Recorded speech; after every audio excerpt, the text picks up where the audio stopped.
Hello बच्चों, चलिए प्रश्न को देखते हैं। प्रश्न है, सिद्ध कीजिए कि एक वृत्त की दो समांतर स्पर्श रेखाओं के स्पर्श बिंदुओं को मिलाने वाली रेखा वृत्त का व्यास होती है। अब प्रश्न को हल करने से पहले जो इसकी मुख्य अवधारणा है उस पर विचार करते हैं।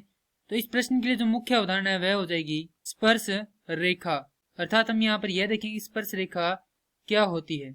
वह रेखा जो वृत्त के एक बिंदु को स्पर्श करे स्पर्श रेखा कहलाती है। साथ ही यहाँ पर एक अन्य महत्वपूर्ण जो पंक्ति है वह यह है कि स्पर्श रेखा त्रिज्या के साथ 90 डिग्री का कोण बनाती है। अब हमें प्रश्न में दिया गया है कि यहाँ पर हमारे पास दो समांतर स्पर्श रेखाएं हैं, तो इन्हें नाम देंगे ए बी, इसे नाम देंगे सी डी। तो यहाँ पर लिख देंगे ए बी समांतर है सी डी। तो माना जो वृत्त है उसका केंद्र है O और दो बिंदु है P व Q। तो यहां से हम लिख सकते हैं PQ बराबर है OP योग OQ।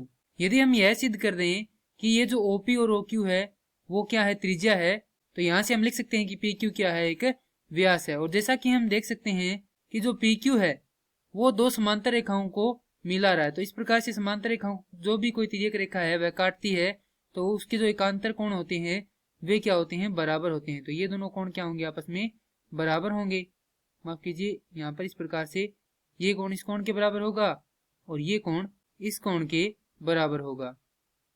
तो यहां से लिखेंगे कोण AQO बराबर है कोण DPO के तथा कोण BQP बराबर है कोण CPO के। और जैसा कि हम जानते हैं कि केंद्र से स्पर्श रेखा को मिलाने वाली रेखा हमेशा ही स्पर्श रेखा पर कितने डिग्री का कोण बनाती है, 90 डिग्री का कोण बनाती है।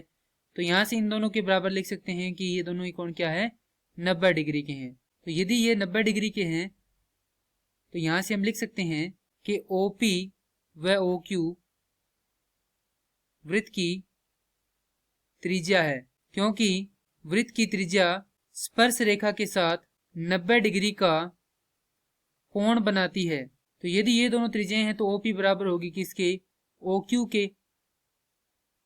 और जैसा कि हम जानते हैं कि व्यास क्या होता है, त्रिज्या का दोगुना होता है। तो यहां से PQ बराबर हो जाएगा OP योग OP, अर्थात PQ बराबर हो जाएगा यहाँ से 2 गुना OP।